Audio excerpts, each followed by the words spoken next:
최고의 하나님께 드리는 최선의 예배. 최고의 하나님께 드리는 최선의 예배. 이란 제목으로 하나님의 말씀을 증거토록 하겠습니다. 어떤 목사님이 아주 오래된 세워진 지 오래된 이 교회에 담임 목사로 부임을 하게 되었다고 합니다. 자, 그러다 보니 이 교회는 선교면 선교, 전도면 전도, 구제면 구제, 교육이면 교육, 모든 것들이 시스템적으로 잘 돌아가는 거예요. 뭐 누가 말을 하지 않아도 시스템이 있어서 잘 돌아갑니다. 선교도 잘 되고 전도도 잘 되고, 또 사람들이 얼마나 이 양육과 훈련을 잘 받는지도 몰라요. 또 구제도 열심입니다. 그리고 정말 많은 성도님들이 열정적으로 참여를 합니다. 자발적으로 참여를 합니다. 봉사도 참 많이 해요. 뭐 선교한다 그러면요 사람들이 막 몰려요. 전도 갑시다 그러면요 막 누구 몇 명 나오십시오 이런 얘기 할 필요도 없이 그냥 그렇게 많이 모여요.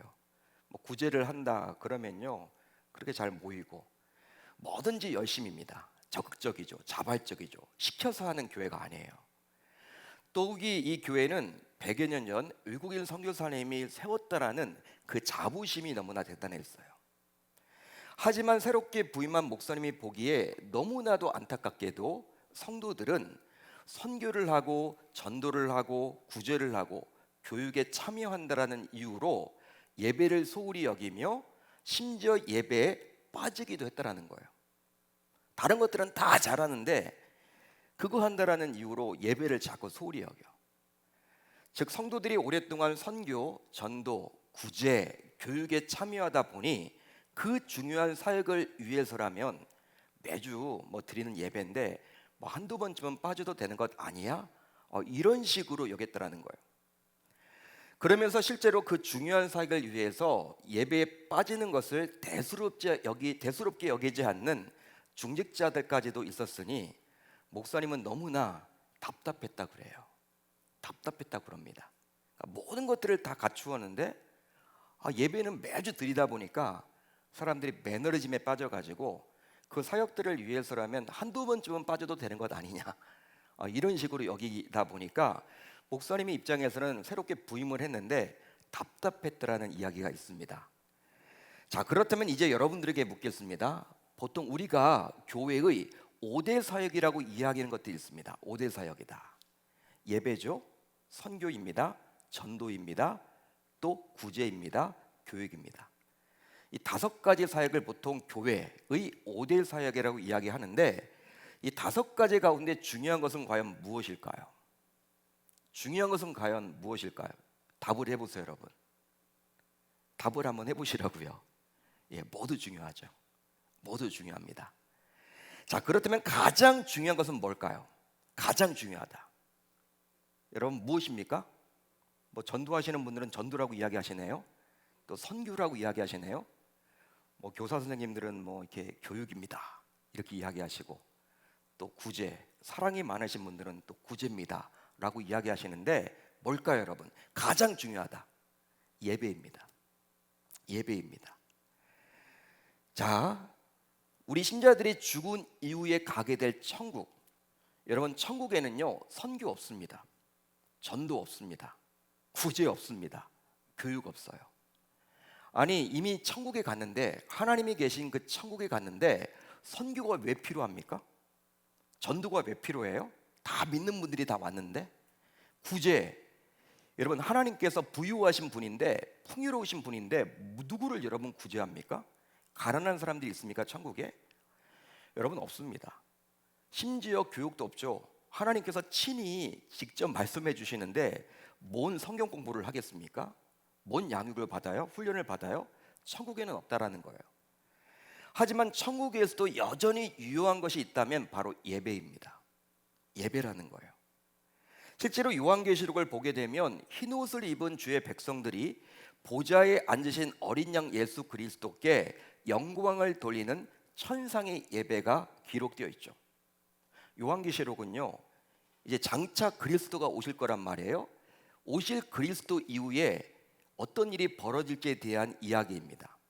천상의 예배에 대해서 그려주고 있어요. 따라서 천국에서 유일하게 행해지는 교회의 사역이 있다면 그것은 바로 예배뿐입니다. 여러분 동의가 되시면 아멘, 믿으시면 아멘. 그러기 앞으로 우리가 가게 될 천국에서도 예배는 드려지기 때문에 지금부터 우리는 최고의 예배자가 되도록 훈련 받으셔야 하는 거예요. 또 힘써야만 하는 것이죠. 여러분 예배도 훈련입니다. 그냥 여러분 예배 드리시면 안 되고 어떻게 하면 하나님이 가장 기뻐하시는 예배자가 될 것인가, 항상 성경에 근거해서 여러분들이 그런 예배자가 되려고 몸부림을 치셔야만 한다는 거예요. 따라서 예배는 신앙생활에 있어서 시작이요 끝인 가장 중요한 기본 가운데 기본이라고 말할 수 있는 거예요.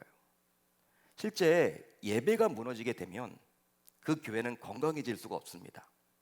아무리 선교를 잘하고 구제를 잘하고 전도를 잘하고 다음 세대 교육에 힘을 쓰고 우리가 양육훈련 그걸 잘 받고 제자훈련을 받는다 하더라도 예배가 엉망이고 예배가 힘이 없고 역동성이 떨어지게 되면 그 교회는 부흥할 수도 없고 성장할 수도 없어요. 또 건강해질 수도 없습니다. 더욱이 코로나 이후에는요, 어떤 의미에서 예배는 전도와 선교라고 말할 수 있어요. 사람들이 요즘에 전도하기가 참 쉽지 않아요. 코로나 전에도 물론 힘들었지만 코로나 이후에는 사람들의 의식이 이 교회 하면요 부정적인 것들이 너무나 많이 박혀 있기 때문에 더 쉽지 않은 것 같아요.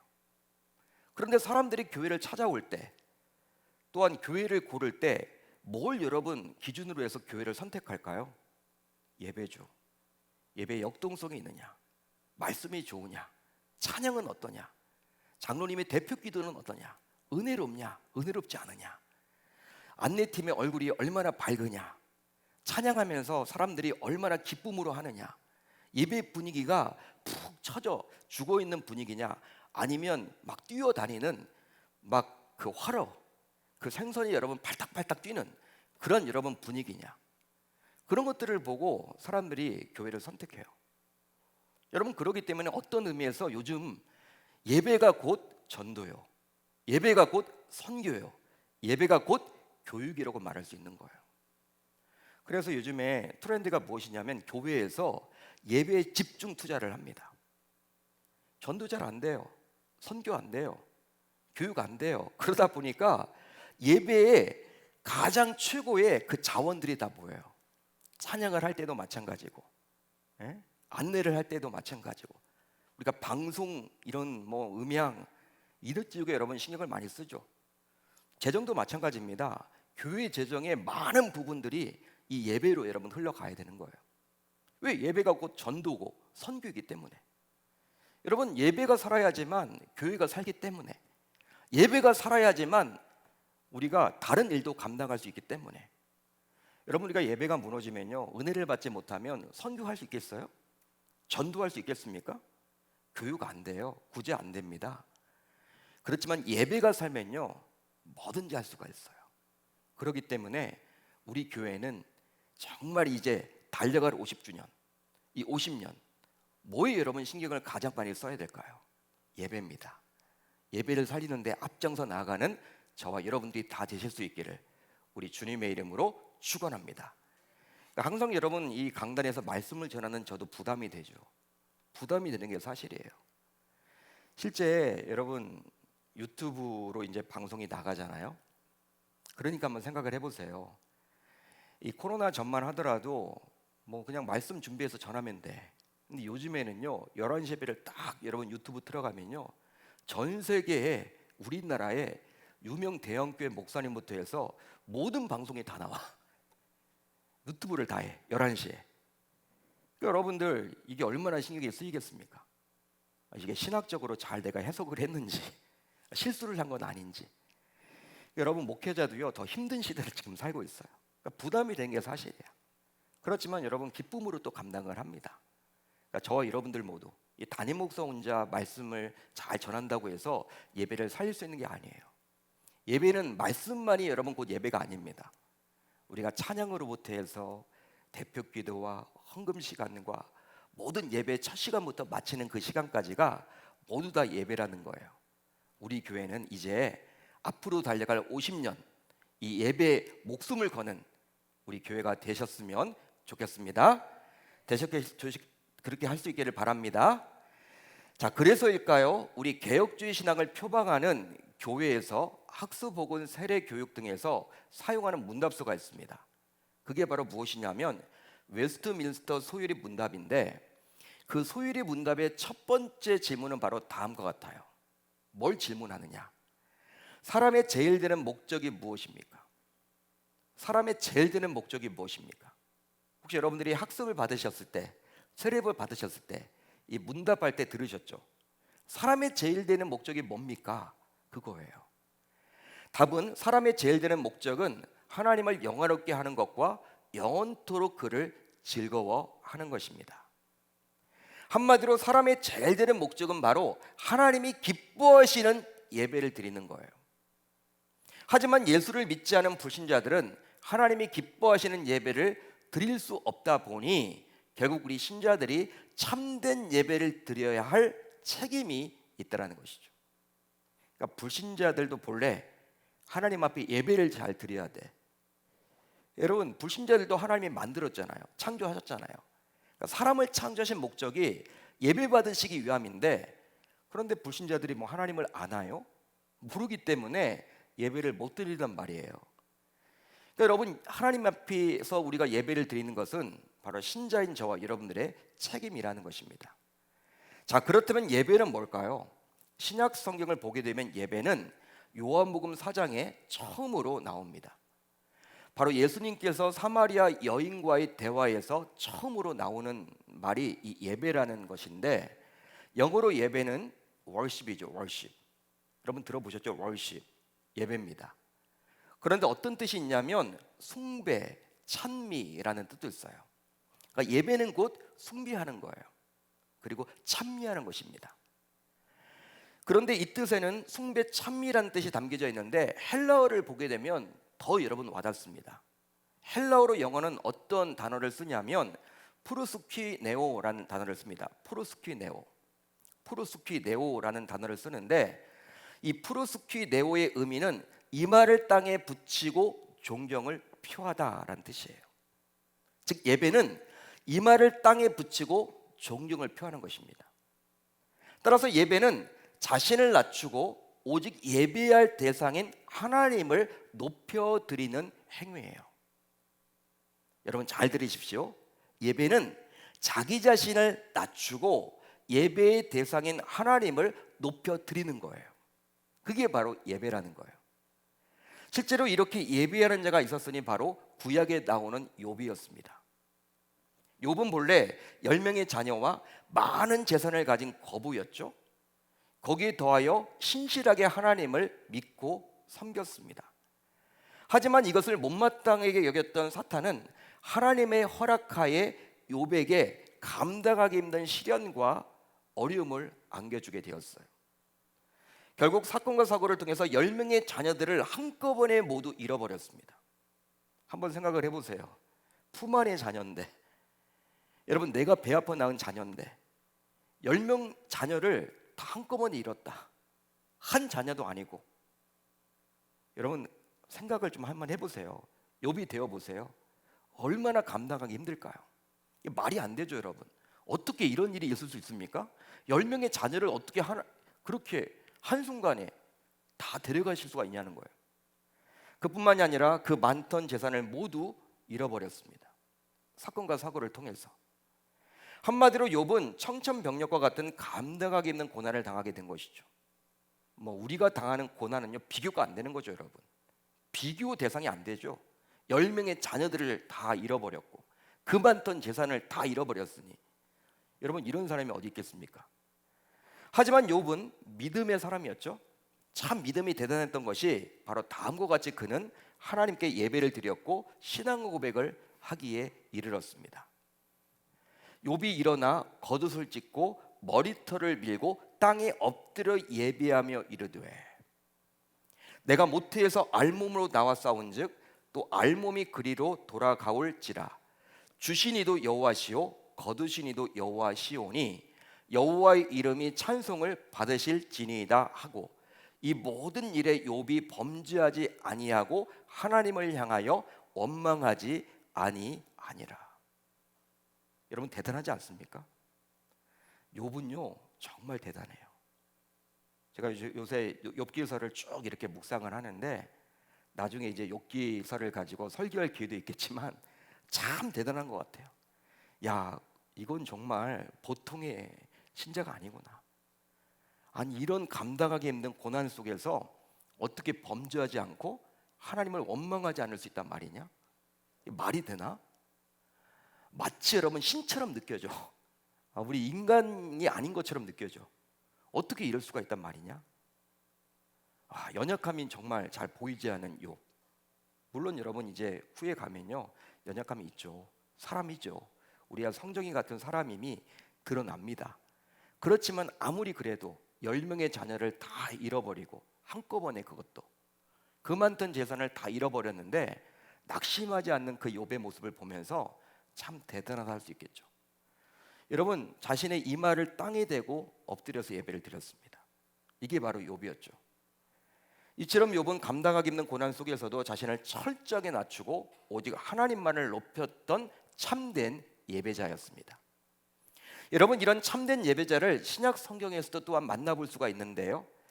바로 누가복음 18장을 보게 되면 바리새인과 세리가 기도하러 성전에 올라갑니다. 그런데 세리가 바로 욥과 같은 참된 예배자였다라는 거예요. 하지만 세리 역시 당시 세리라는 이유만으로 유대 사회에서 사람들의 손가락질을 받던 죄인이었죠. 따라서 당시 유대적 종교 분위기에서 세리는 어디를 가든지 간에 사람들의 수군거림의 대상이었습니다. 어디를 가든지 간에 사람들이 야 저기 세리 봐라, 예? 죄인이다 죄인, 세리 지나간다. 여러분 수군수군거리고 뒷담화하는 그런 것들을 다 여러분 지켜볼 수밖에 없었죠. 이 세리가 사람 노릇을 제대로 할 수가 없었어요. 자, 그래서일까요? 이 세리는 기도하러 성전에 올라가면서 어떤 모습을 보입니까? 감히 눈을 들어 하늘을 쳐다보지도 못하고 다만 가슴을 치면서 하나님이여 저를 불쌍히 여겨 주소서. 저는 죄인입니다. 하나님 저를 불쌍히 여기사 저는 죄인입니다. 이렇게 고백을 했다고 해요. 반면에 바리새인은 어떻게 이야기를 합니까? 어떻게 기도합니까? 당시 바리새인은 유대 사회에서 존경받던 율법학자였죠. 말씀을 너무나도 잘 안다라는 사람이었습니다. 그래서일까 그는 고개를 당당히 들고 뻣뻣이 들고 하나님 앞에 이렇게 이야기를 합니다. 이렇게 기도를 하죠. 하나님이여 나는 다른 사람들 즉 토색 불의 간음하는 자들과 같지 아니하고 이 세리와도 같지 않음을 감사하나이다. 나는 일에 2번씩 금식하고 또 소득의 11조도 잘 드리고 있습니다. 이처럼 바리새인은 자신은 의인이라면서 자신이 무엇을 안 하고 무엇을 하고 자신이 무엇을 안 하고 무엇을 하고 이와 같이 자신의 공로를 자랑했어요.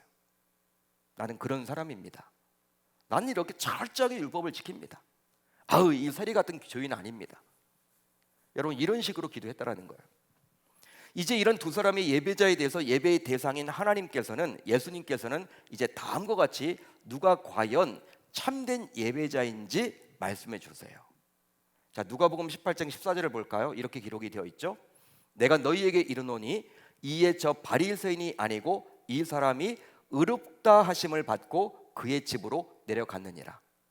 무릇 자기를 높이는 자는 낮아지고 자기를 낮추는 자는 높아지리라 하시니라. 할렐루야, 할렐루야. 예수님께서는 예배의 대상인 하나님 앞에서 자신을 낮추고 오직 하나님만을 높였던 세리가 바로 의로운 자이고 참된 예배자라고 말씀해 주셨어요. 세리가 더 의롭다. 바리새인이 의로운 게 아니다. 자기 스스로 의롭다고 했던 바리새인이 아니라 자기는 죄인이라고 고백했던 이 세리가 더 의로운 자다. 참된 예배자다. 예수님이 딱 정의를 내려주셨어요. 그러면서 예배를 드리는 신자인 우리가 반드시 새겨 들어야 할 중요한 말씀을 친히 해주셨습니다. 우리 한번 자막을 향해서 같이 한번 읽어봅니다. 자막 보면서 시작. 무릇 자기를 높이는 자는 낮아지고 자기를 낮추는 자는 높아지리라. 예수님이 하고자 하는 말이 이거예요. 예배를 드리는 우리들이 어떻게 해야 되느냐? 무릇 자기를 높이는 자는 낮아지고 자기를 낮추는 자는 높아지리라. 따라서 예배는 최대한 자신을 낮추는 거예요. 그리고 반면에 하나님을 최대한 높여 드리는 것입니다. 그게 바로 예배예요. 그런데 정말 놀랍게도 그렇게 예배를 드리게 되면 예배를 마친 이후에 하나님께서 친히 우리를 높여 주신다라는 거예요. 우리가 낮추면 낮출수록, 예배를 드릴 때 우리를 낮추면 낮출수록 예배 이후에 하나님께서 낮춘 만큼 우리를 삶 속에서 높여 주신대요. 이렇게 약속을 해주고 있습니다. 여러분, 빌립보서를 한번 보세요. 빌립보서를 보게 되면 예수님의 생애 자체가 곧 참된 예배자의 삶이었다라고 바울은 이야기를 해줍니다. 바로 예수님께서는 본래 하나님과 본체셨죠. 하나님이십니다. 하지만 하나님과 동등됨을 취하지 아니하시고 오히려 세상에서 가장 낮은 자기를 비워서 종의 형체를 가져 사람들과 같이 되셨어요. 하나님이 사람처럼 되었다라는 거예요. 여러분, 주인이신데 모든 여러분 인생의 주인이신 그분이 종의 형체를 가지고 이 땅에 오셔서 사람처럼 사셨다라는 거예요. 이게 바로 예수 그리스도셨습니다. 더욱이 세상에서 가장 낮고 수치스러운 십자가에 달리기까지 자신을 낮추는 예배자의 모습을 친히 저와 여러분들에게 보여주셨죠. 여러분, 예수님께서 자신의 마음대로 여러분 사신 게 아니에요. 항상 여러분 하나님께 물으셨죠. 항상 새벽 제단을 쌓으셨죠. 안식일을 거룩하게 지키셨죠. 예배의 본을 보이신 분이 바로 예수님이에요. 예수님. 삶의 예배를 드릴 때도 항상 하나님이 뭘 원하실까 묻고 결정을 하셨죠. 판단을 하셨죠. 제자들을 선택하실 때에도 기도하시고 선택하셨죠. 오병의 기적 이후에도 자신이 여러분 교만하게 될까 봐 산에 가셔서 따로 가셔서 기도하셨죠. 항상 여러분 중요한 문제 앞에서는 기도하셨던 분이 바로 예수 그리스도셨어요. 그런데 예수님께서 자신을 낮추는 예배자로 사셨을 때 성부 하나님께서는 이제 친히 성자 예수님을 높여주시는 놀라운 반전이 일어나게 하셨습니다. 그 내용이 바로 빌립보서 2장 9절로 11절인데요 제가 읽어드리겠습니다. 이름으로 하나님이 그를 지극히 높여 모든 이름 위에 뛰어난 이름을 주사 하늘에 있는 자들과 땅에 있는 자들과 땅 아래에 있는 자들로 모든 무릎을 예수의 이름에 꿇게 하시고 모든 입으로 예수 그리스도를 주라 시인하여 하나님 아버지께 영광을 돌리게 하셨느니라. 할렐루야. 잘 보세요. 하나님이 예수를 지극히 높여 모든 이름 위에 뛰어난 이름을 주사 예수님이 철저하게 자기를 낮춰서 예배자로 사셨을 때 성부 하나님께만 영광을 올리는 그런 예배자로 모습을 보였을 때 하나님께서 그를 친히 높여주셨다는 거예요. 그렇습니다. 이 구절에서 볼 수 있듯이 신자인 우리가 예수님처럼 예배를 드리면서 낮아지게 되면요 하나님께서 친히 저와 여러분들을 높여주시리라 저는 믿습니다. 실제 우리는 이 세상에서 아무리 높아지려고 안간힘을 쓰죠. 여러분 높아지고자 안간힘을 쓰잖아요. 높아지기를 원하잖아요. 안간힘을 쓰잖아요. 노력하잖아요. 최선을 다하잖아요. 그렇지만 그 높아짐은 분명히 한계가 있죠. 나에 의한 높아짐이기 때문에 한계가 있습니다. 높아졌다가도 떨어지죠.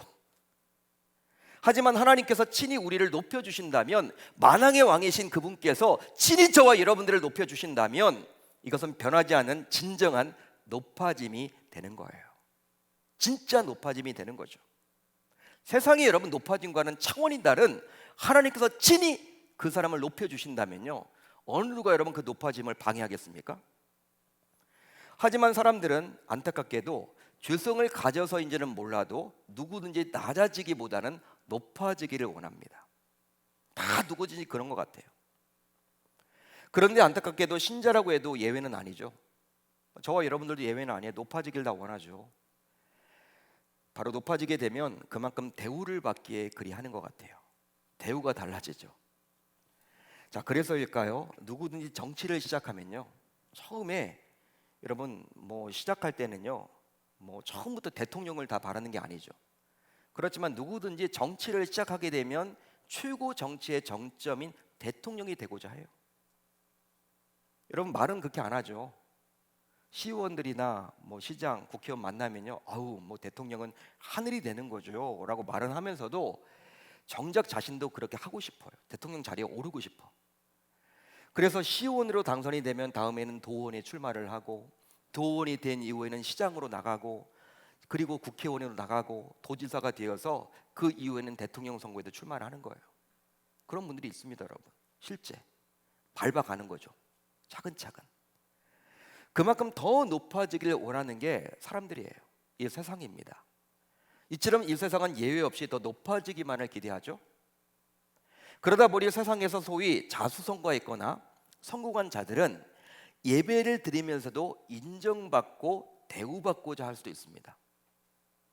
우리가 여러분 조심해야 될 부분이죠. 한마디로 목회자나 성도들이 예배에 참석한 자신의 존재를 알아주기를 기대한다는 거예요. 알아주기를 기대합니다.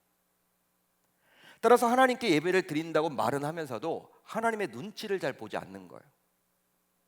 여러분 정치인들 같은 경우에 예배에 참석하시면요, 그냥 여러분 예배 참석하면 되잖아. 근데 꼭 여러분 뭘 요구합니까? 누구 왔다라는 거. 자기 이름이 여러분 좀 드러나기를 원해.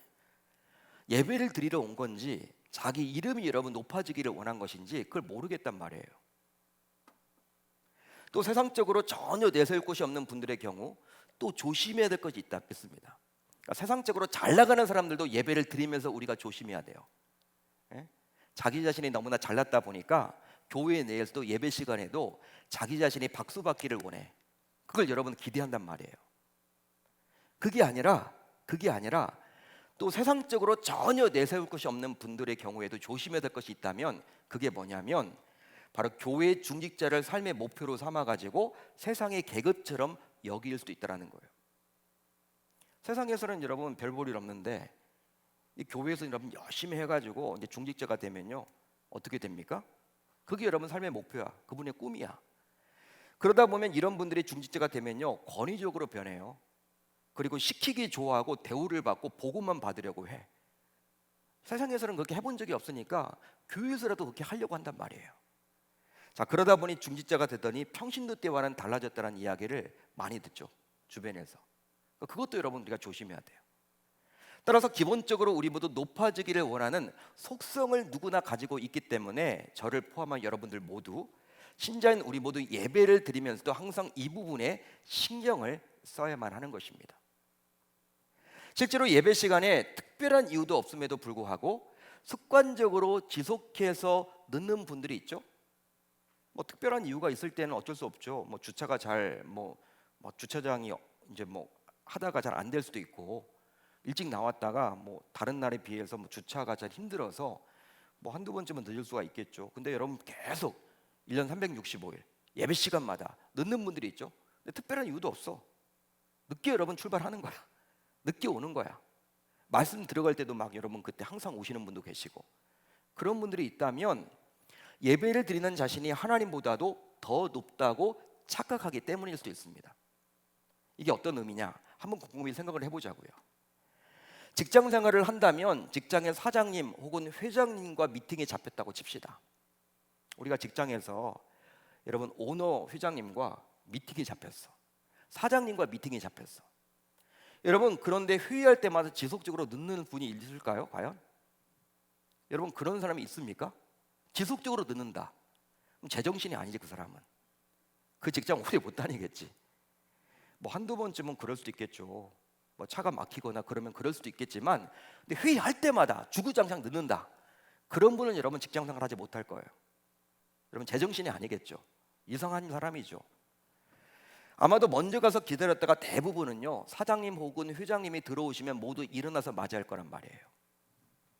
그런데 만왕의 왕이시고 역사의 주권자 되시는 하나님께 예배를 드리면서도 아무런 별반 이유도 없이 지속적으로 계속 늦는다면 그것은 자신이 하나님보다도 더 높다라고 은연중에 생각하기 때문입니다. 여러분 그런 생각을 갖고 있기 때문에 이렇게 늦는 거예요. 제가 그렇게 곰곰이 생각을 해봤어요. 하나님이 여러분 그분을 기뻐하지 않겠죠. 그런 자들의 예배를 받지 않으시겠죠. 또 어떤 신자는 자신의 기분과 여건에 따라서 예배를 드리기도 하고 드리지 않기도 해요. 어떤 분들도 그렇습니다. 아침에 일어났는데 비가 오네. 아, 오늘은 예배 안 드려야지. 비 오는 것하고 예배 안 드리는 것과 무슨 상관인데요? 아, 오늘이 일어났는데 아우 그냥 컨디션이 별로 같아. 그냥 예배 안 드리고. 아, 급한 일 있네. 다른 데 가고. 혹은 드리면서도 특별한 이유도 없이 영상으로 드리기도 하고 혹은 교회당에서 드린단 말이에요. 자기 기분에 따라서. 실제 예배는 예배의 대상인 하나님이 기준을 정해줘야 하는데 자신의 기분과 여건에 따라서 자신이 정해버린다면 이것은 자신이 하나님보다도 더 높다고 여기기 때문에 그리하는 것입니다. 여러분, 자기가 더 높다고 생각하는 거예요. 하나님보다도. 또 주일에 봉사하지 않는다고 해서 자신의 마음대로 예배를 드리지 않는다면 이것은 자신이 하나님보다도 더 높아져 있다는 증거예요. 우리가 봉사하기 위해서 예배 드리는 거 아니죠. 예배가 더 중요하죠. 봉사를 여러분 안 하더라도 예배는 나와야죠. 드려야죠. 근데 그게 안 돼. 그렇다면 자기 자신이 더 위야. 하나님보다도. 어떤 의미에서는. 따라서 욥처럼 그리고 세리처럼 우리 모두 참된 예배자가 되고자 한다면 자신을 최대한 낮추고 오직 하나님만을 최대한 높이는 성도가 되어야 할 줄로 믿습니다. 정말 중요한 거예요. 여러분, 예배 시간에는요 하나님만이 드러나야 돼요. 하나님만이 드러나셔야 돼요. 하나님만이 영광을 받으셔야 한다는 거예요. 자기 자신은 철저하게 낮아져야 돼요. 내 이름이 드러나서는 안 돼요, 여러분. 사람이 여러분 중심이 되는 교회가 되어서는 안 돼요. 사람을 기쁘게 하는 예배가 되어서는 안 된단 말이에요. 이제부터 저와 여러분들 모두 이제 어떻게 하시면 좋겠습니까? 달려갈 50년, 그 50년 동안 오로지 예배 시간에는 나보다도 하나님만을 높이겠다라고 다짐하고 결단하실 수 있기를 바랍니다. 자, 이제 오늘 말씀 안으로 들어가 보겠습니다. 오늘 말씀 이렇게 기록이 되어 있죠. 이 백성은 내가 나를 위하여 지었나니 나를 찬송하게 하려 함이니라. 자, 이 말씀을 얼핏 보게 되면 백성들아 내가 너를 예배하라고 지었으니 너는 예배하라, 이렇게 해석이 되죠. 얼핏 보면 그런 의미로 여러분 해석이 될 것 같아요. 자, 잘 들으십시오 여러분. 백성들아 내가 너를 예배하라고 지었으니 너는 예배하되. 하나님께서 이렇게 말씀하시는 것처럼 느껴져요. 하지만 이 구절은 갑자기 이사야 선지자가 뜬금없이 백성들에게 한 말이 아니죠. 그 말이 아닙니다. 따라서 앞뒤 문맥을 보고 이것에 과연 어떤 뜻이 숨어 있는지를 잘 보셔야 한다는 거예요. 그러기에 오늘 읽지는 않았지만 14절로 20절까지를 우선 같이 봐야만 합니다. 14절로 20절 43장 14절로 20절을 보셔야만 해요. 자, 그 가운데서 18절로 20절을 볼까요? 우리 한번 같이 읽어봅니다. 시작. 너희는 이전 일을 기억하지 말며 옛날 일을 생각하지 말라. 보라, 내가 새 일을 행하리니 이제 나타낼 것이라. 너희가 그것을 알지 못하겠느냐? 반드시 내가 광야의 길을 사막의 강을 내리니 장차 들짐승 곧 승냥이와 타조도 나를 존경할 것은 내가 광야의 물을 사막의 강들을 내어 내 백성 내가 택한 자에게 마시게 할 것임이라. 아멘. 자, 이 말씀과 연관해서 오늘 말씀 21절을 우리가 같이 보게 되면 이런 뜻입니다. 제가 말씀을 해드릴게요. 이 백성은 내가 나를 위해서 지었다. 따라서 내 소유다. 내 거다. 내가 찜했다. 따라서 아무도 내 백성을 건드리지 못한다. 내 거야, 이 백성은. 물론 지금 현재는 내 백성이 안타깝게도 바벨론 포로로 끌려가서 고통 속에 있지만 내가 반드시 내 백성을 구원할 것이다. 반드시 내 백성을 회복할 것이다. 마치 광야의 길을 사막의 강을 내어서 내 백성들로 하여금 충분히 마시게 하듯이 그렇게 되어 결국 내 백성의 입에서 찬송이 나오도록 내가 할 것이다. 하나님께서 지금 그 말을 해주고 있는 거예요. 그 말씀을 해주고 있는 거예요. 그러기에 우리의 신앙인 하나님께서는 우리의 예배를 받고자 우리를 윽박지르는 분이 아님을 우리가 알 수 있는 것이죠. 그러니까 여러분, 처음에 제가 어떤 말을 했습니까? 이 말씀을 여러분 그냥 21절만을 보게 되면 너희들은 내가 예배를 하도록 하기 위해서 만들었으니까 너 예배해야 돼, 그렇게 해석하기 쉽다고 했는데 그게 아니라는 거예요. 여러분, 그 말이 아니라는 거예요. 내가 너로 하여금 어떤 환경 속에서도 찬송이 떠나지 않도록 할 것이다. 하나님이 그렇게 지금 말씀하고 있는 거예요. 비록 네가 지금 바벨론 포로로 잡혀 있지만, 그래서 고통스럽지만 내가 곧 회복할 거야. 내가 곧 구원시킬 거야. 마치 어떻게 해요?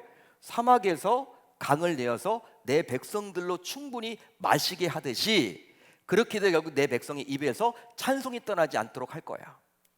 하나님이 지금 그 말을 해주고 있는 거예요. 오히려 하나님은 우리가 반드시 회복시켜 주실 하나님만을 바라보며 자신의 전 환경에 상관없이 하나님을 떠올리며 예배하는 자가 되기를 소망함을 오늘 말씀을 통해서 우리는 알 수 있는 것입니다.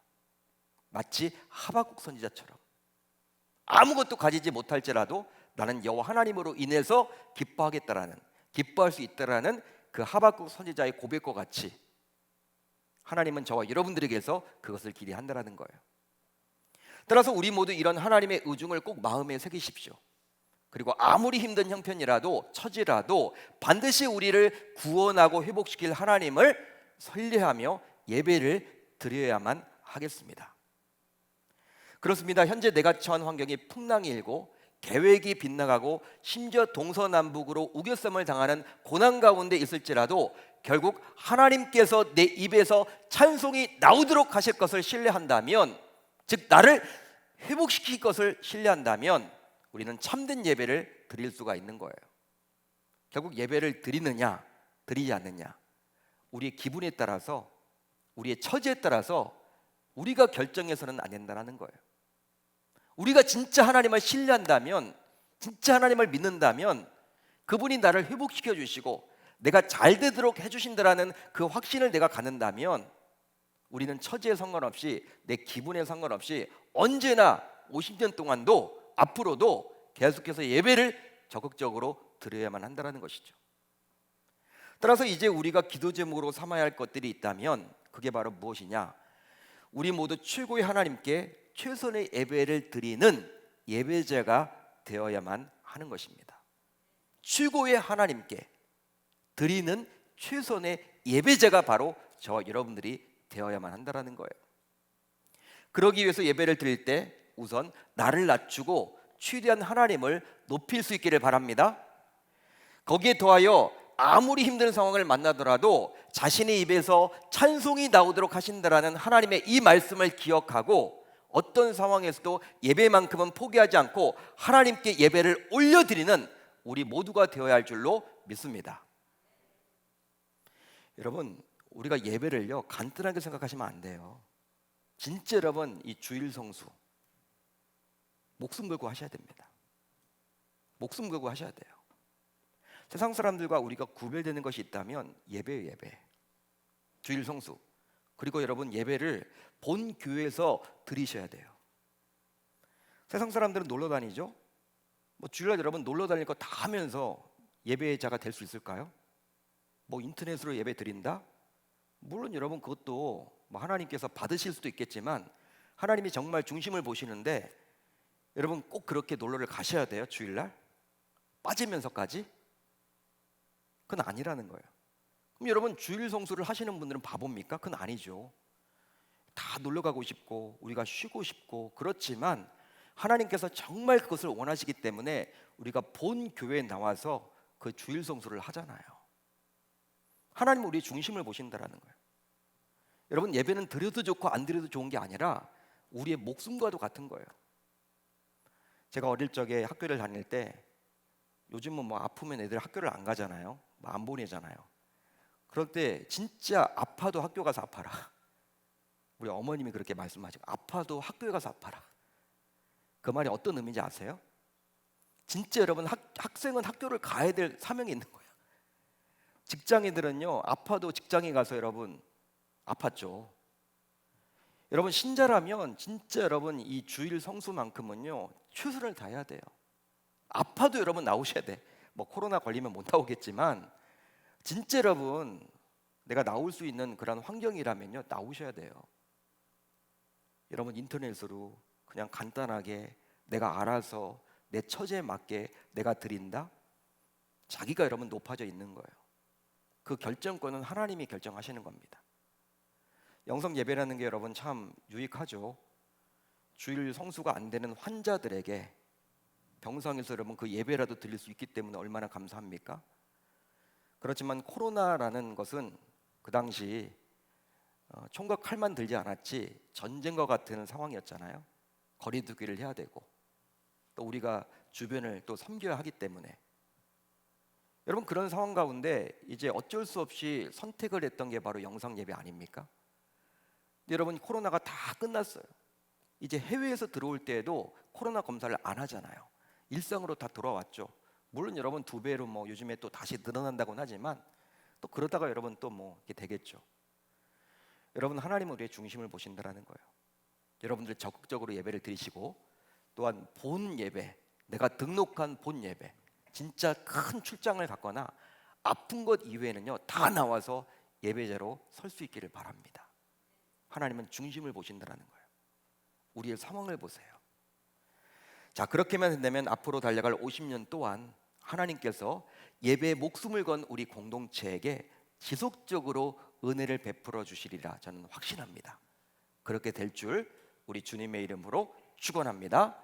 축원합니다. 한번 예배에 목숨을 걸어보자고요. 저도 여러분 예배가 정말 살면 우리 교회도 살고 이 광명도 산다라고 저는 확신을 갖습니다. 그런데 예배가 무너지게 되면 여러분 코로나 상황을 영적으로 해석해 보세요. 한국 교회가 여러분 많이 무너져 있죠. 막 1만 교회가 없어졌다고 그러잖아요. 여러분 그 예배를 드렸던 것들이 다 사라진 거예요. 하나님의 입장에서는 얼마나 마음이 아플까요? 저와 여러분들 이제 최선을 다해서 예배를 드리자고요. 하나님 앞에 적극적으로 예배를 드리자고요. 가장 기뻐 받으실 예배를 드리자고요. 그렇게 한번 해볼 때 하나님께서 달려갈 50년도 우리 교회를, 우리 공동체를 책임져 주시리라 저는 확신합니다. 예배에 목숨 건 계명교회 간다면 이 계명교회를 통해서 광명복음화, 민족복음화, 세계복음화를 꿈꾸며 하나님 나라의 비전을 이루는 광명의 성시화의 마중물이 되는 우리 교회가 되리라 저는 확신합니다. 그렇게 하기 위해서 앞장서 나가는 저와 여러분들이 다 되실 수 있기를 우리 주님의 이름으로 축원합니다. 축원합니다.